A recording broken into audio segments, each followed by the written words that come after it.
ሰላም ቤተሰቦቼ እንደምን አላችሁልኝ? ከረጅም ጊዜ በኋላ በአዲስ ቪዲዮ መጥቻለሁ። እንደምትወዱት እርግጠኛ ስለሆንኩኝ ቪዲዮውን ላይክ፣ ቻናሉን ደግሞ ሰብስክራይብ ማድረጋችሁን እንዳትረሱ እያልኩኝ የበለጠ እኛን ለማበረታታት ቪፒኤን አብርታችሁ ቪዲዮዎችንን ማየት ብቻ ነው።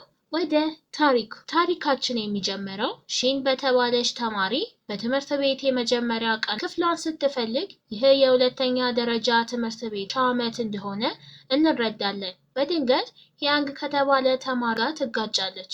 ስትወድቅ ሂያንግ ይዛታል፣ ነገር ግን ስልኩ መሬት ላይ ይወድቃል። ሺን ልታመሰግነው ስትሞክር ምንም ማለት ሳትችል ቀድሞ ይሄዳል። በተማሪዎች አቀባበል ስነ ስርዓት ላይ ትምህርት ቤቱ ሂያንግን ያስተዋውቀዋል። 200 ከፍተኛ የአይኪው ውጤት በማምጣት አሪያ ተማሪ እንደሆነ ይነገራል። ሂያንግ ራሱ ለሁሉም ያስተዋውቃል። መላው ተማሪዎች አጨብጭበውለታል፣ ሺን ጨምሮ። ብዙ ልጃገረዶች በእሱ እንደተሳቡ እናያለን። ነገር ግን ከፍተኛ ውጤት ያላቸው ተማሪዎች የራሳቸው ልዩ ህንፃ ስላላቸው ከሱ ጋር ብዙ መገናኘት እንደማትችል ታውቃለች። በተጨማሪም ሂያንግ ትምህርቱ የጠለቀ ቢሆንም ለፈጠራ ስራዎች ፍላጎት እንዳለውና በሁሉም ተማሪዎች ፊት እጅግ አስቸጋሪ የሆኑ የሂሳብ ችግሮችን በመፍታት የተሻለ እንደሆነ እናያለን። በኋላም ሺንና ሌሎች ልጃገረዶች ሂያንግ ካፌ ውስጥ እንዳለና ወደ ህንፃቸው ሊያልፍ እንደሆነ የጽሑፍ መልእክት ይደርሳቸዋል። ልጃገረዶቹ ሁሉ ለማየት ይጣደፋሉ። ህንፃው ውስጥ እስኪገባ ድረስም ይከታተሉታል። በአንዱ የሂያንግ ሴሚናር ላይ ስለ የልጅነት ካንሰር ሲያወራ ሺንና ሌሎች ልጃገረዶች ይከታተላሉ። በዚያው ሰዓት ከክፍል ከሆነችው ከሱይ የምትባል ልጅ ጋር የሂያንግ ፎቶ ይታያል። ይህም ልጃገረዶቹ በፍቅር ግንኙነት ውስጥ እንዳሉ እንዲያምኑ ያደርጋል። ሺን ይህንን በማየቷ አዝናለች። ቀኑን ሙሉ ፎቶውን በማየት ታሳልፋለች። ጓደኞቿ ከቅዠት ህልሟ እንድትነቃ ይነግሯታል። በዚህን ጊዜ ሚን የሚባል የክፍል ጓደኛዋ ወደ ሺን በመቅረብ አበቦች ይሰጣል። ግንኙነት እንዲጀምሩ ይጠይቃታል። ሂያንግን እንደምትወደውና በቅርብም ስሜቷን እንደምትነግረው ትነግረዋለች። ጓደኞቿ ሺን ሂያንግን እንድታገኘው በክፍል በመፍጠር ሊረዷት ይወስናሉ። በእረፍት ሰዓት ከፍተኛ የአይኪው ውጤት ያላቸው ልጆች ወደሚገኙበት ህንፃ ትሄዳለች። ግን ስትመለከተው ስጦታ ሰጥታ ፍቅሯን ትገልጽለታለች። ስሜቷን እንደሚቀበለው ተስፋ አድርጋለች። ነገር ግን ሂያንግ ብልህ ያልሆኑና ሞኝነት የሚንጸባረቅባቸውን ልጃገረዶች ስለማይወድ ይህንን ፍጹም የማይቻል ነውና በማለት ውድቅ ያደርግባታል። ከዚያም ጥሏት ይሄዳል። ሺን ውርደቷን ማንም ስላላየው አምላኳን ታመሰግናለች። ይሁን እንጂ የጸጥታ ካሜራ ኦፕሬተሩ ሁሉም ነገር አይቶ ቪዲዮን ለሁሉም ተማሪዎች አሰራጨው። ብዙም ሳይቆይ ተማሪዎቹ ሺንን ፎቶ ማንሳት ጀመሩ። ወደ ቤቷ ስትመለስ ቪዲዮ በማህበራዊ ሚዲያ ላይ ተለቆ ሁሉም እየሳቁ ታገኛለች። በተመሳሳይ ጊዜ አባቷ ቤቱን ለቆ ሲወጣ ታያለች። እንድትሮጥም ይነግራታል። ነገር ግን ምክንያቱ አልገባትም ነበረ። ከዚያም ብዙ አይጦች ከቤት እየወጡ መሆናቸውን አስተዋለች። ቤቱ በድንገት ይፈርሳል። ጋዜጠኞች ወደ ስፍራው ደርሰው ሺንና አባቷን ቃለመጠይቅ አደረጉላቸው። ምን እንደተፈጠረ ይጠይቋቸው። ሚዲያውም ቤት አልባ ቤተሰብ መሆናቸውን ዘግቦ ዜናው በፍጥነት ተሰራጨ። የሺን የክፍል ጓደኞች ሚንና ጓደኞቹን ጨምሮ እሷን ለመርዳት የገንዘብ ማሰባሰብ ዘመቻ ጀመሩ። ሺን ለመደበቅ ትሞክራለች፣ ነገር ግን ተይዛ ገንዘቡ ወደሚሰበሰብ ቦታ ትወሰዳለች። ሆኖም እርዳታውን አልተቀበለችም። ሂያንግ ወደ ስፍራው ደርሶ አባቷ ርካሽ ቤት በመግዛቱ ስህተት እንደፈጸመ በመናገር ማሾፍ ይጀምራል። ሺን ተቆጥታ አባቷ እሷ ምርጥ ትምህርት ቤቶች እንድትማር ጠንክሮ እንደሰራ በመናገር ትከላከልለታለች። ውጤት የሰው ባህሪ መለኪያ አይደለም በማለቷ በሁሉም ፊት ሂያንግን ትፈታተናለች። በሚቀጥለውም ፈተና ከቀዳሚ ተማሪዎች አንዷ እንደምትሆንና ስሟም ከሱ ስም ጎን እንደሚሰፍር ታውጃለች። ሺን ወደ አባቷ ስትመለስ ንብረቶቿን ከፍርስራሹ ትሰበስባለች። አባቷም ለጂን ለተባለው ጓደኛው የሆነውን ነገር ይነግረዋል። ጂን ሁኔታቸው እስኪሻሻል ድረስ በቤቱ እንዲቆይ ያቀርብለታል። ከዚያም የጂን ረዳት በመኪና መጥቶ ይወስዳቸዋል። ወደ ጂን ቤት ሲደርሱ በደስታ ይቀበላቸዋል። ሚስቱም ሺንን በአክብሮት ትቀበላታለች። ሺንን ትንሹን ልጇን ቻንን አስተዋወቀቻት። የጂን ሚስት ሚና ሺንን የምትቆይበትን ክፍል ለማሳየት ትወስዳታለች። በንግግራቸው መሃል የሚና ታላቅ ልጅም ከሷ ጋር የሚማረው ትምህርት ቤት እንደሚማር ሺን ትረዳለች። ሚና ልጇ በትምህርት ቤቱ ታዋቂ እንደሆነ በኩራት ትናገራለች። ጓደኛ እንዲሆኑ እንደ ሺን ያለች ሴት ልጅ ሁልጊዜ ትመኝ እንደነበረ ታክላለች።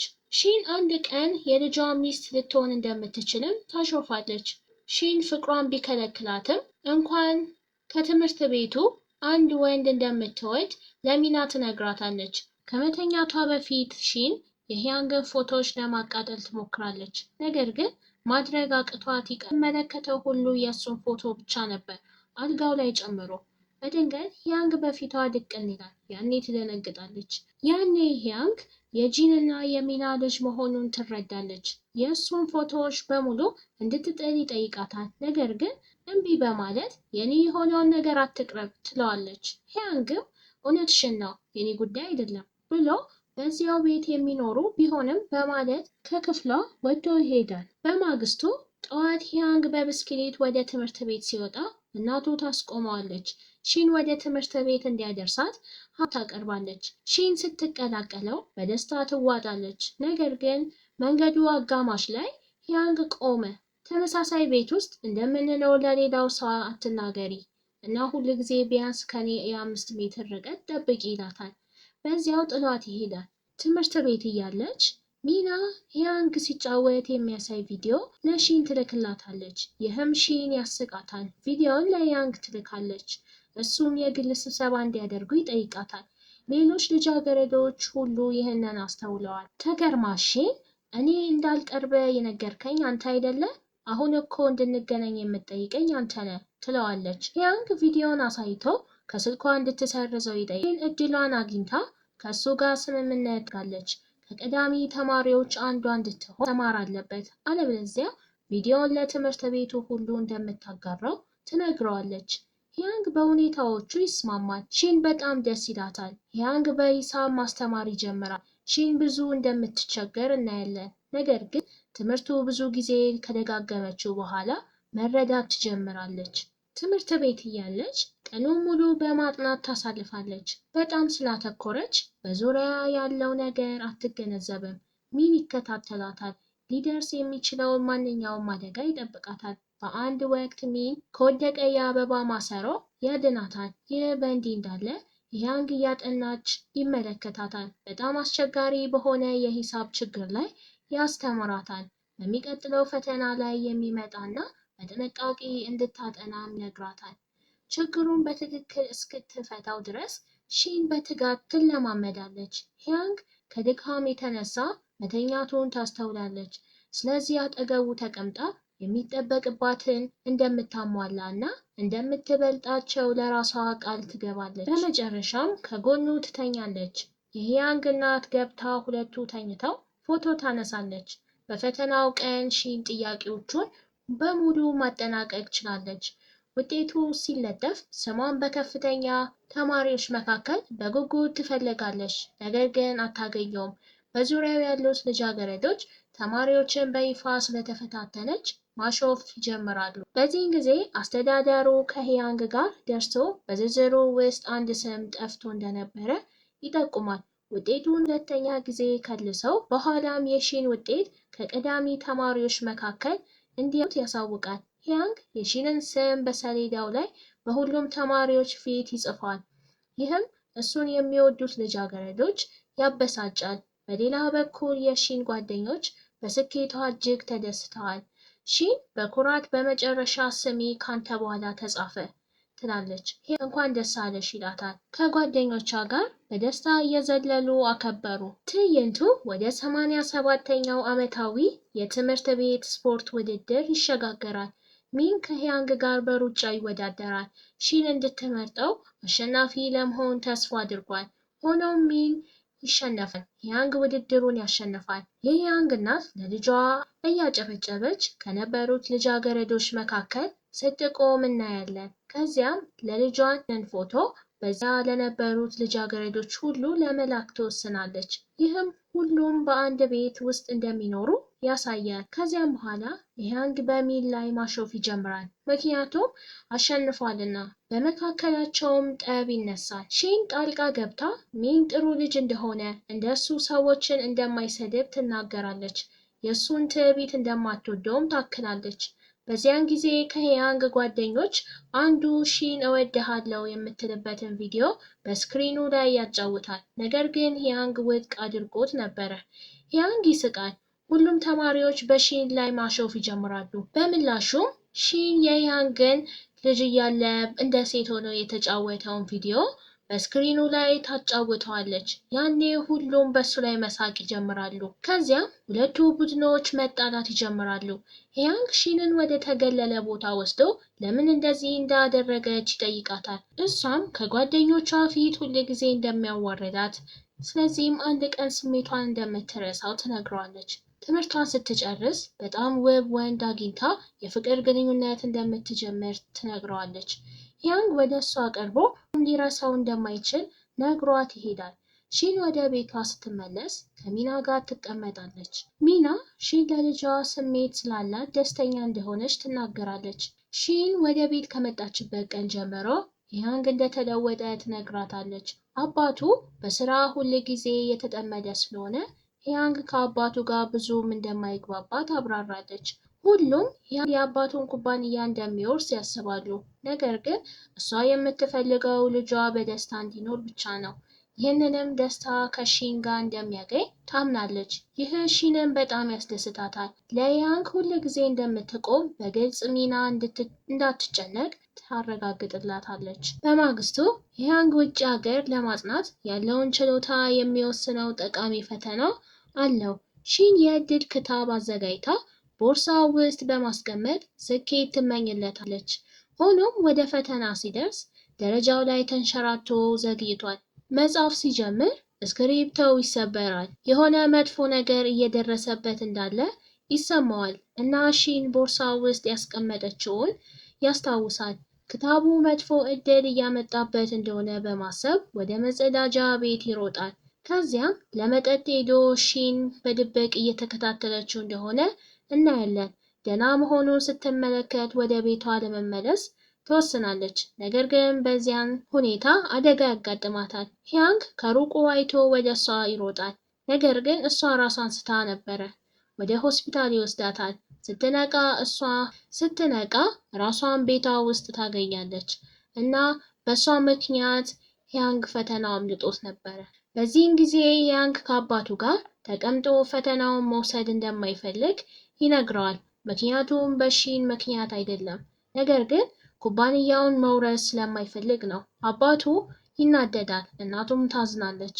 ያንግ የሚፈልጉትን ሁሉ ማድረግ እንደሚችል ያብራራል። ነገር ግን እነሱ ብቻ ደስተኞች ይሆናሉ እንጂ እሱ አይደለም። የሚወደውን ነገር እንዲያደርግ እንጂ ወደ ማንኛውም ነገር እንዳያስገድዱት ይጠይቃል። ለፈጠረው ነገር ይቅርታ ጠይቆ ይሄዳል። ሁሉንም ነገር ሰምታ ለአባቱ ይቅርታ ለመጠየቅ ትሄዳለች። ከዚያም ያንግን ለማግኘት ትሄዳለች። ስታገኘው ታጽናናዋለች። ከሌሎች የተለየ እንደሆነና የሚወደውን ነገር ለማድረግ የሚገባው መሆኑን ትነግረዋለች። ፍላጎቶቹን እንዲከተል ትመክረዋለች እና ሁል ጊዜ እሱን ለመደገፍ እዚያው እንደሆነች ታረጋግጥለታለች። ያንግ ከዚያም ከቤተሰብ ተለይቶ ለመኖር እና ለራሱ ኃላፊነት ለመውሰድ ይወስናል። አባቱ ስለተናደደ ያንግ ሲወጣ መሰናበት እምቢ ሲል እናያለን። ያንግ ወደ ዶናን የቴክኖሎጂ ዩኒቨርሲቲ ሄዳል። ሺን በዛ የእንስሳት እንክብካቤ ማዕከል ውስጥ እየሰራ መሆኑን ትረዳለች። ሁኔታውን ለማየት ትሄዳለች። ይዛ ትሄዳለች። እንደሚያስፈልገውና በቂ እንቅልፍ ከተኛና በደንብ ከበላ ደህና እንደሚሆን ትጠይቀዋለች። እሱም ደህና እንደሆነ ተናግሮ ስራውን መቀጠል እንዲችል እንድትሄድ ይነግራታል። በዚህን ጊዜ እሷ ምግብ ይዛ ትከተለዋለች የት እንደሚኖር ለማወቅ። በዚህን ጊዜ ከክፍሏ የሆነችው ሱይ የምትባል ልጅ ውጪ ስትጠብቀው ታያለች። ሁለቱም አብረው ወደ ቤቱ ይገባሉ። ሺን ውጪ ቆማ ትበሳጫለች። መብራቶቹ ጠፍተው ስላየች ተኝተዋል ብላ ታስባለች። አብረው እየኖሩ መሆናቸውን ትገነዘባለች። በማግስቱ ሚንን ሂያንግና ሱይ አትክልቱ ውስጥ ይከታተልላት ትጠይቃለች። ሂያንግ ይህንን አይቶ ሺን እዚያ ምን እንደምታደርግ ይጠይቃታል። እሷም ጊዜ እያሳለፈች እንደሆነ ትነግረዋለች። ሱይ የሺንንና የሚንን ብዙ ፎቶዎች ማንሳት ትጀምራለች። ሂያንግም በጣም ተበሳጭቶ ይታያል። ሺንን ለማበሳጨት ከሱይ ጋር ፎቶ ይነሳል። በኋላ ሚን ፍቅረኛው ስትመጣ አብሮ ለመሸሽ ከመኪና ሹፌሩ ጋር ስምምነት ያደርጋል። ሆኖም በምትኩ ሱይ ትመጣለች። ሚን ተመለስ ቢለውም ሹፌሩ ሱይን ይዞ በመኪናው ይነደዋል። ሂያንግ ደርሶ ይሄዳል። ሁለቱም በጀልባ ላይ ይወጣሉ። ሂያንግ ለምን እዚህ እንደመጣች ይጠይቃታል። እሷም ከሱይ ጋር አብረው ቤቱ ውስጥ ሲገቡ እንዳየችና ምን እያደረጉ እንደነበረ ትጠይቃለች። ሂያንግም ካንሰር ስለያዘው ካንግ ስለተባለ ትንሽ ልጅ ታሪክ ይነግራታል። የአባቱ ኩባንያና የሱይ የአባት ኩባንያ ለካንሰር ልጆች ሆስፒታል ገንዘብ ለመለገስ እንደወሰኑ ያብራራል። ለዚህም ነው ከሱይ ጋር ሆስፒታሉ የሚፈልገውን ጠቃሚ ዕቃዎች ጥሪ በመጠባበቅ ላይ የነበሩት። ህልሙ የአባቱን ኩባንያ መውረስ ሳይሆን ታላቅ ሐኪም መሆን እንደሆነ ያካፍላታል። ይህንንም ህልሙን ለመጀመሪያ ጊዜ ለተናገረው ሰው እሷ እንደሆነች ለሺን ይነግራታል። በደስታ የተነሳ ሺን ትነሳለች፣ ነገር ግን ወንዝ ውስጥ ትወድቃለች። ሂያንግም ተከትሎ ይዘላል።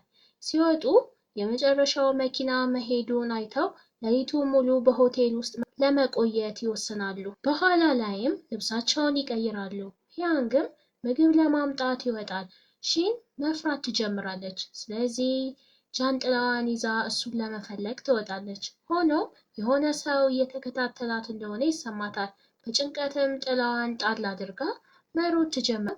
ለምን ወጣች የሚጠይቃትን ሂያንግን ታየዋለች። እንደነበረ ትነግረዋለች። እሱም ጃኬቱን ይሰጣታል። ወደ ሆቴል ይመለሳሉ። ሂያንግ እንቅልፍ ሲወስደው ሺ በፊቱ ሆና ወደፊት ሚስቱ የምትሆን ሴት በጣም እድለኛ ትሆናለች ትላለች። ከዚያም ያቺ ሴት ከራሷ በላይ እንድትወደው ትመኛለች። ሺን ስትተኛ ሂያንግ ሁሉንም ነገር ሰምቶ ለራሱ እንዳንቺ አይነት የሚወደኝ ሰው ፍጹም አላገኝም ይላል። በማግስቱ ጠዋት ሲነቁ የሂያንግ እናት ደውላ አባቱ ሆስፒታል ውስጥ እንዳለና በጠና መታመሙን ትነግረዋለች። ሂያንግ እና ሺን ወደ ሆስፒታል ይሄዳሉ። የሺን አባት የሂያንግ አባት ለረዥም ጊዜ በልብ ህመም እንደተሰቃየና እንደነበረበትና በስራው ምክንያት እንደተባባሰበት ያሳውቃቸዋል። ዶክተሩ የልብ ቀዶ ጥገና እንደሚያስፈልገው እና ቀዶ ጥገናው መቼ እንደሚደረግ እንደሚያሳውቃቸው ይነግራቸዋል። የአባቱ ረዳት ኩባንያው የገንዘብ ችግር እንዳጋጠመው እና መስራቾች የሂያንግን አባት ሁሉንም ውሳኔዎች ለማድረግ ኃላፊነት የወስዱበት ስብሰባ ማካሄድ እንደሚፈልጉ ያሳውቀዋል። ሂያንግ ወደ ኩባንያው ለመሄድ ወስኖ እናቱ አባቱን እንድትከባከብ ይነግራታል። ማንኛውንም አዲስ መረጃዎች እንድትነግረውም ይጠይቃታል። እናቱ ጋር ይወጣሉ። ሂያንግ አባቱን ለመመርመር እና ለቀዶ ጥገናው ለማዘጋጀት የልብ ስፔሻላቸው ከሱይ ጋር ይመካከራሉ። ሂያንግም ከዚያም ወደ ኩባንያው ሄዶ የገንዘብ ችግሮችን ከመስራቾች ጋር ለመፍታት ይሞክራል። በዚህን ጊዜ አባቱ ቀዶ ጥገና ሁኔታው እርግጠኛ አይደለም። በዚህን ጊዜ ሂያንግ ከአባቱ ጋር የነበሩትን ትዝታዎች ያስታውሳል። ተቸግሮም ይታያል። የገንዘብ ችግሮችን ለመፍታት የኩባንያውን ንብረቶች፣ ግብይቶች እና አክሲዮኖች መገምገም ይጀምራል። ደክሞት ይተኛል። ሺን መታ ብርድ ልብስ ታለብሰዋለች። በማግስቱ ጠዋት ሲነቃ ዘግይቶ እንደነበረ ይገነዘባል። ቦርሳውን ይዞ ሺን ያዘጋጀችውን ቡና ሳይጠጣ ይወጣል። ሺን ጃንጥላ ይዛ ኩባንያው ውጪ ትጠብቀዋለች። ሲወጣ አይቷት ወደ እሷ ይጠጋል። እሷም ስለ እርሱ እንደተጨነቀች ትነግረዋለች። ከዝናብ እንዲጠብቅ ይህንን ጃንጥላ አመጣውልህ ትለዋለች። በምንም ነገር እንዳትረዳው ይጠይቃታል። ከስራው እና ከአባቱ ጋር ስለተጠመደ ጊዜ እንደሌለው ይነግራታል። እንዲሁም ከሱ እንድትርቅ ይጠይቃታል። በኋላም ላይ ሺን ለብቻዋ ተቀምጣ ትታያለች። አባቷን መጥቶ የራሷን ቤት እንድትገዛ እና ለብቻዋ መኖር እንዳለባት አሁን እንዳደገች ይነግራታል። እናም ስሜቷን እንድትቆጣጠርም ይመክራታል። ሺን ትስማማለች። ምክሩንም ትቀበል። ከጥቂት ቀናት በኋላ ጂን ጥሩ ስሜት ይሰማዋል። መላው ቤተሰቡ በመንከባከብ ጎኑ አሉ። አባቱ ሂያንግ ከሱዊ ጋር ያለው ግንኙነት ምን እንደሆነ ይጠይቀዋል። ሂያንግ ከሱዊ ጋር ቢጋባ ለኩባንያው ትልቅ ኢንቨስትመንት እንደሚያመጣ፣ ይህም የገንዘብ ችግሮቻችንን ለመፍታት እንደሚረዳ ያብራራለታል። አባቱም ማግባት ከፈለገ የምትወደውን ሴት ማግባት እንዳለበት ይነግረዋል። በዚህን ጊዜ ሺን ደርሳ የአጎቷን የጂን ሁኔታ ለማየት እንደመጣች ትናገራለች። ሂያንግም ከዚያም ለሱዊ የጋብቻ ጥያቄ ሊያቀርብላት እንደሆነ ይነግራታል። ሺን እንኳን ደስ አለ ትለዋለች። ምንም እንኳን ልቧ ቢሰበርም ህልሜ እውን ይሆናል ብዬ አስቤ ነበር፣ ግን ተተወ።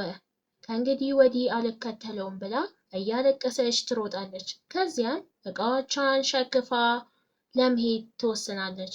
ውሳኔዋንም ለሚና እና ለጂን አሳውቃለች። ከዚያም በኋላ በሆስፒታል ውስጥ እንደ ነርስ ሆና ስትሰራ እናያለን። ፌስቡክ ላይ ስትገባ ሂያንግን እና ሱዊን ታያለች። ሂያንግ በቀድሞ ትምህርት ቤታቸው ንግግር ሊያደርግ እንደሆነ ትረዳለች። ለመሄድ ታመነ፣ ግን በመጨረሻ ለመገናኘት ትወስናለች። ንግግሩን ለማዳመጥ ከተማሪዎች መካከል ትገኛለች። ወደ ስፍራው ስትደርስ ሂያንግ አለች። የሰማችው ወሬዎች ለአንቺ ብቻ የታሰቡ ነው። አሁን እኔን ትወጂኝ እንደሆነ ማወቅ ፈልጌ ነበረ። ስትመጪ አሁንም እንደምትወጂኝ አውቄያለሁ። አሁን እንደሚወዳትና ክፉኛ እንደናፈቃት ይነግራታል። ባለፉት ቀናት የኖረው በእሷ ትዝታዎች ብቻ እንደሆነ ይነግራታል።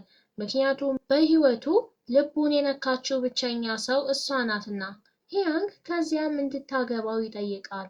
ሺን ህልሟ በመጨረሻ እውን በመሆኑ አምና ከምትወደው ሰው ጋር ቀሪውን ህይወቷን እንደምትኖር በመገንዘብ ትስማማለች። እናም ታሪካችን በዚህ ደስ የሚል አስተላለቅ ያበቃል። ቪዲዮ ከተመቻችሁ ላይክ እና ሼር ማድረጋችሁን እንዳትረሱ። ቤተሰብ ያልሆናችሁ ደግሞ ሰብስክራይብ ማድረጋችሁን እንዳትረሱ እያልኩኝ በሌላ ቪዲዮ እስከምንገናኝ ቻው ቻው።